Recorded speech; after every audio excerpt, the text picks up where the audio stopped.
In this episode of ICS Connects, I'm talking to Dr. Markus Ebner, and we're going to talk about what it takes to be a leader in times of uncertainty and crisis. So listen in and let's explore the future of exchange. Hello everyone and welcome back to ICS Connects. I'm here today with Dr. Markus Ebner, who's an economic and organizational economist, also a good friend of mine. And he's going to talk to us about positive leadership in a crisis situation. He wrote this book on positive leadership, which is also available in English, but I'm sure he will tell us all about it, hopefully later in our conversation. Markus, welcome to this conversation. Thank you so much for being available. Thank you very much, Matthias, for the invitation as well. Thank you. And I was hoping you could just quickly introduce yourself to the audience and by way of introduction also tell us what got you into the area of positive leadership. Okay, so I make a long life story quite short. Yes, please.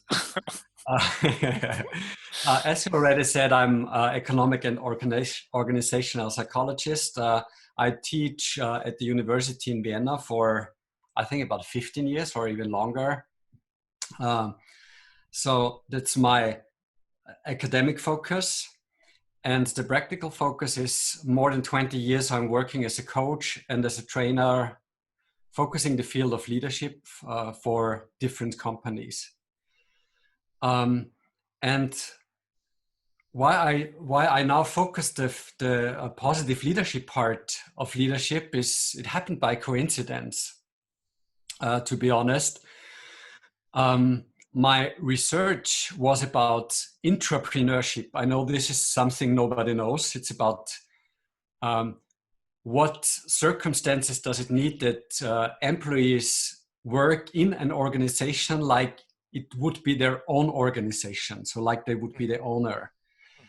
And I was invited for a keynote speech, and after the keynote speech, the HR manager came to me and they said, wow, we really loved what you did. We want to book you for next year, right now.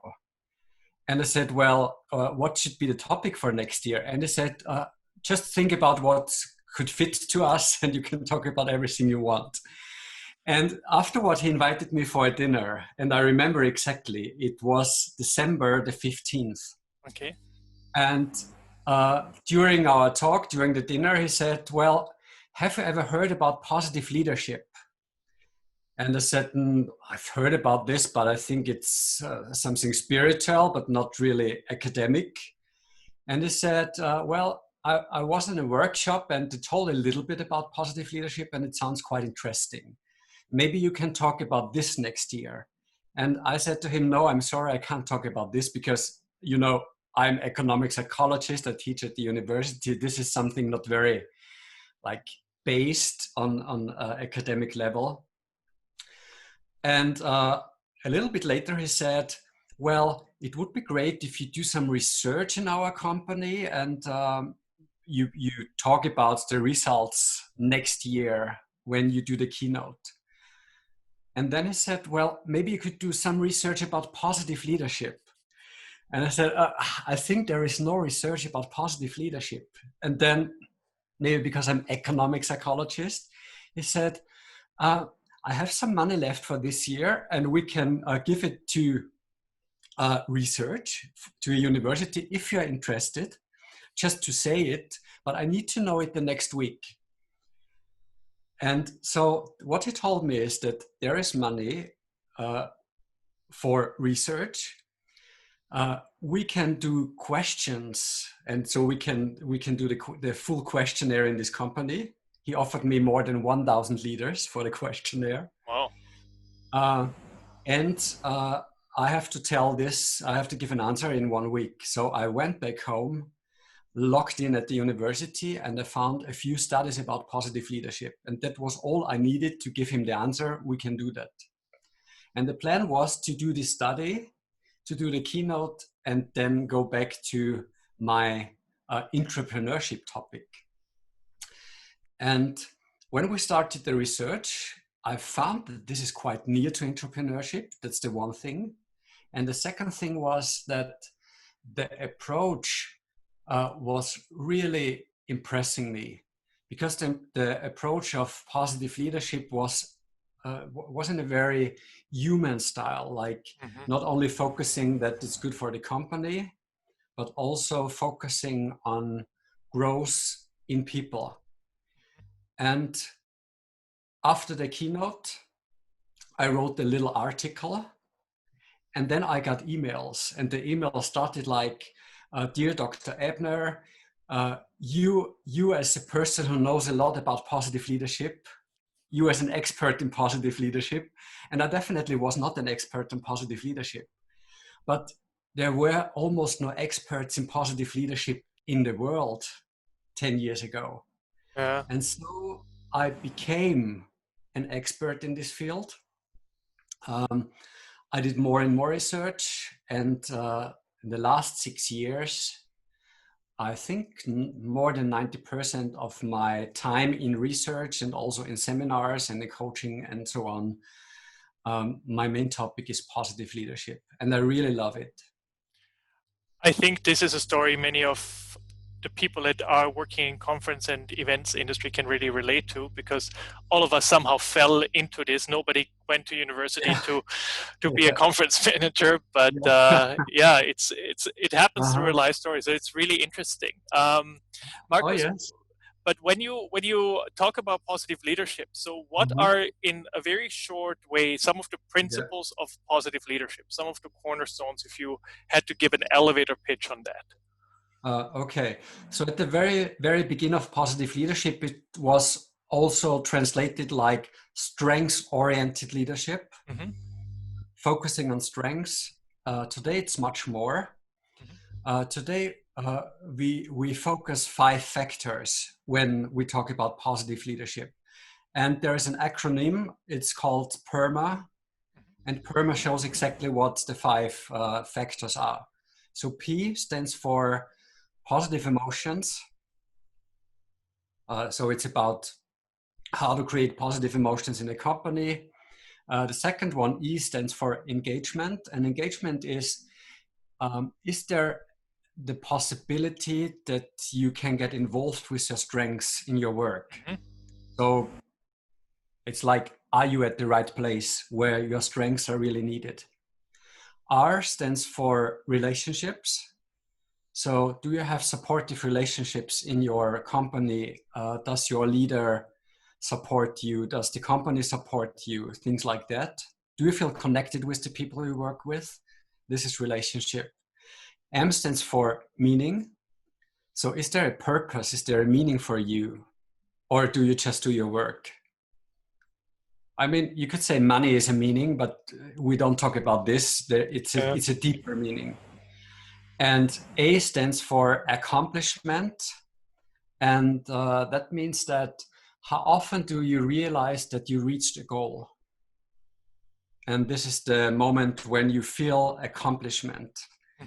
And those 5 topics are focused when it's about positive leadership. And to say it with other words, positive leadership is, what does a leader do to create more of this PERMA in his team, in his organization?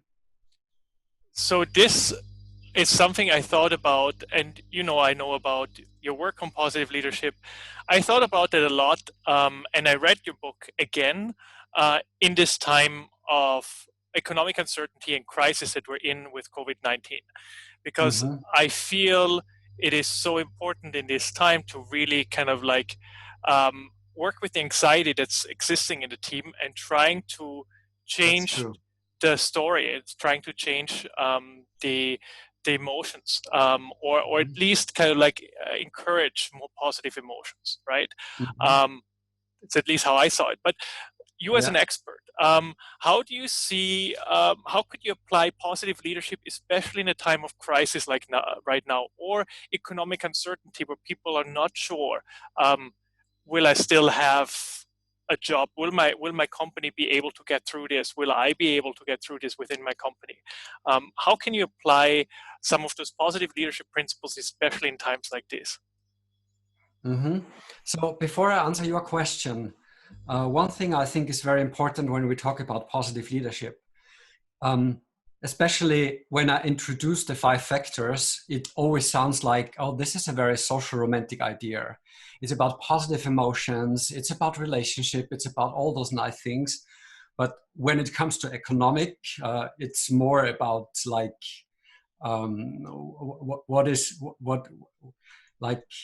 how can I explain that? There needs to be It's money more about, behind it. It needs to. it's more about money. It needs to show in the bottom line, It's not right? about pleasure. It's Yeah. always about money. Yeah. And a lot of research has been done in the last years. Mm-hmm. And what we clearly show is that when leaders focus on these 5 factors, it's not only good for the employees, it's also good for the company. Companies are more successful. We can measure it in teams in the same company. When we have 2 teams who do exactly the same thing, like, for example, you have drugstores, or you have shops, or you have hardware stores. They sell exactly the same items. But when there is more perma in a shop, you can see that this shop is more successful. So that's very important to understand why this concept is part of economic psychology. And thanks for bringing that out, because I think that's so important, and I can only really enforce what you're saying, because I do feel when you apply these methods, it really shows in how staff is getting engaged and how they actually, it works out in the bottom line. For so sure. In contrary, of course, if that's not there, it could mean doom for the company as well, right? If people are losing their motivation completely, you actually could become the death sentence for your company in many ways. Yeah, and I think it makes a big difference if people just go there to do their work and nothing else, because they don't like the people, and there is no pleasure and there are no positive emotions, and nobody asks about your strengths, and there is never an accomplishment, or it means that you never get positive feedback. Why should people work more than they have to work? Yeah, of course. And perma is like the basement, like you put a seed in the earth, and perma is like the earth. If it's a good earth, the seed will grow and it will become a nice plant. If the earth is not good, the seed will not grow, or maybe just a little flower. Yeah. And it's not my idea or what I would like for the world. The research also shows that it's good for the company, it's good for the employees, and by the way, it's good for the leader himself. The burnout risk for the leader is less when he's a positive leader, for example. So it's good for him. We also measured things like the quality of sleep. And the quality of sleep gets better the more perma is there. So also little things like that. That's why we see that positive leadership helps the company, the leader, and the employees as well. So if we talk about crisis and uncertainty, could the positivity sometimes come across as like, if you go full on positive leadership, if you just keep the perma model as you did before the crisis, do you have to adjust it, or could it come across, if you don't adjust it, as being delusional at all of a sudden, like, oh, we are in crisis mode, don't we have to do things differently now? Or would you just keep going? Let me have a different look on this question. My answer is clear. This is a model, and you always have to adjust the model. Because if you take the model for a big company in Hong Kong or in Singapore, maybe you have to adjust the model a bit different compared you take the same model in London, in Vienna, or somewhere else. It makes a big difference if you bring the model in a very small company with only maybe 1 or 2 employees, or you bring it in a very big company. So the model is always the same and you have to adjust it. So for me, it doesn't make a big difference if there is a crisis or not. The model is always the same. But the big question is, what is the frame and what are the colors? And the frame, for example, at the moment is the crisis. We have to accept it. But the frame also could be that you work in a big company, or the frame also could be that you as a leader see your employees only once a month. This is also a frame. So the first question is always, what is the frame? And frame is the part you can't change. Mm-hmm. So it doesn't matter if you like COVID-19 or not. I mean, for sure, most people don't like it. But this is the frame. And the second question is, what are the colors you can use to paint within the frame? And for example, when we talk about the P, positive emotions, for sure, people have fear when there is a virus outside. But usually people don't have only fear for 24 hours. We have to find the little spots in between. And for example, when I have fear that I don't get money next month, my coffee tastes exactly the same. And the question is, do I realize that I can drink a cup of coffee and I can make a break of this fear for maybe 5 or 10 minutes? I can't change the frame with that, but I can change my 5 or 10 minutes. Mm-hmm. And there is a worldwide famous scientist. She's called Barbara Fredrickson. She's one of the great women in positive psychology. And she calls those moments micro moments. Mm. And it's about the ability to realize that there are micro moments in everyday life. And most of the micro moments, especially when we have a lot of stress, we even don't realize. And when you focus more of these micro moments, when you see, okay, we have the crisis right now, but maybe I had a telephone call with a friend of mine for half an hour. And just talk about myself, I did a lot of telephone calls. I think the last 3 months, I had so many telephone calls with my family, with my friends. I hadn't the last 5 years, because usually we send WhatsApp or other messages. And now we call each other, we talk, how are you, what are you doing, and so on and so on. And those moments are micro moments. And positive emotions is not about, I have positive emotions 24 hours a day. It's about realizing what makes positive emotions and then create more of these moments. And then focus on this at the moment. This is about positive emotions, for example. Mm-hmm. So within a company environment, kind of like these conversations with staff and creating positive emotions and celebrating little successes that you might be still experiences is even more important, I think, than well, it is always important, but I think especially right now, because it can help with some anxiety that people might experience, right? I think it could hopefully support.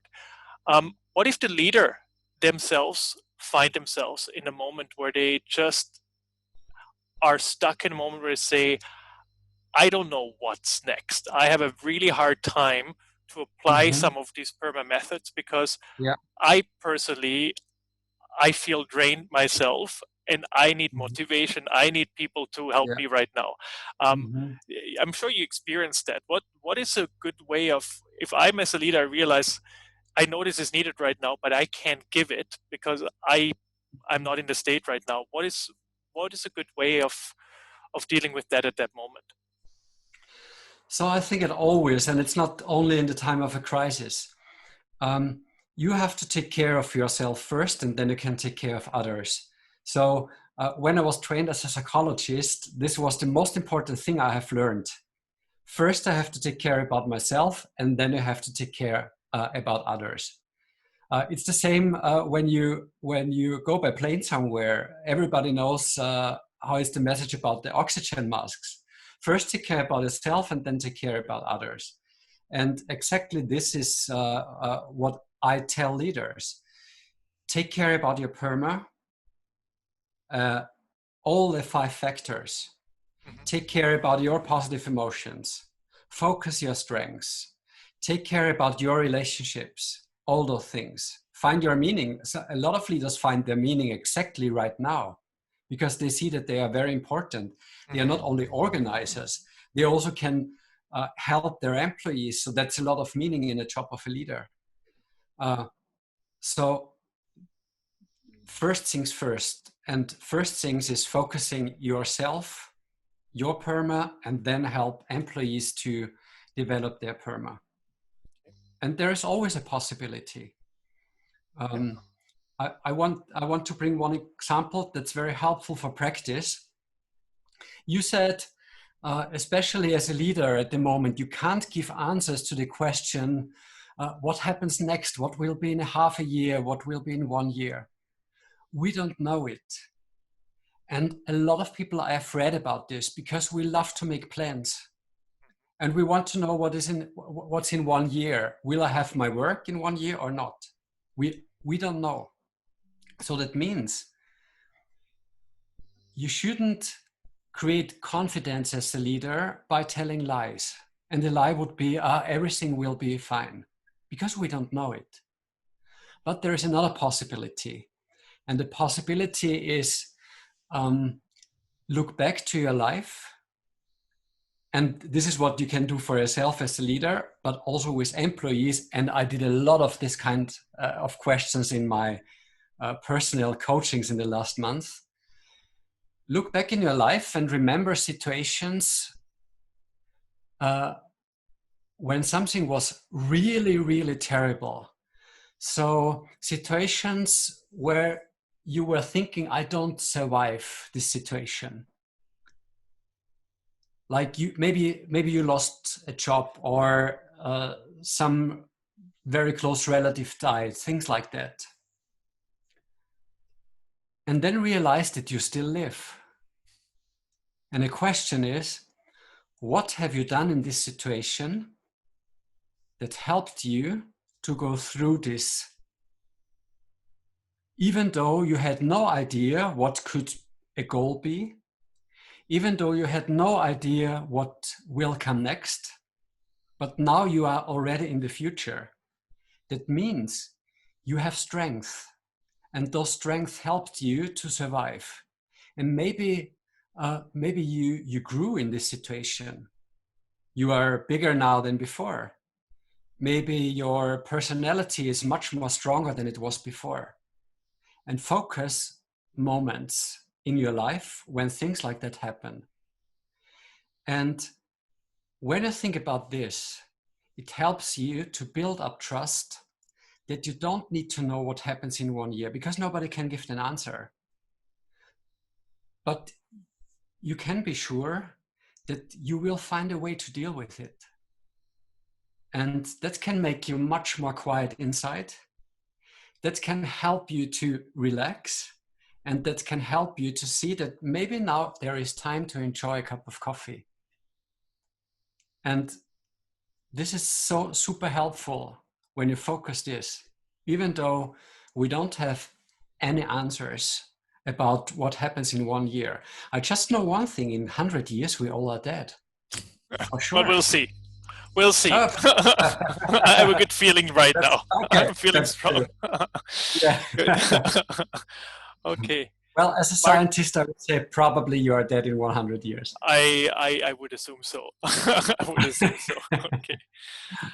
Okay, Markus, thank you so much. I think this was a lot of insight. I think this was a perfect last moment. Is there anything else that you wanted to share that I missed to ask you, or? Good. Well, I think if people want to know more, you are a coach. You wrote this wonderful book on positive leadership. We will leave a description in we will leave a link in the description, as well as maybe a link to other material that you've produced. And if people are interested, they can always read more. That's great. Yeah, thank you so much, Markus. It was great. Thank you, Matthias, very much. Thank you for the interview. And thanks everyone for tuning in once again. And I hope you have a good time in finding your moment of strength after this. Thank you.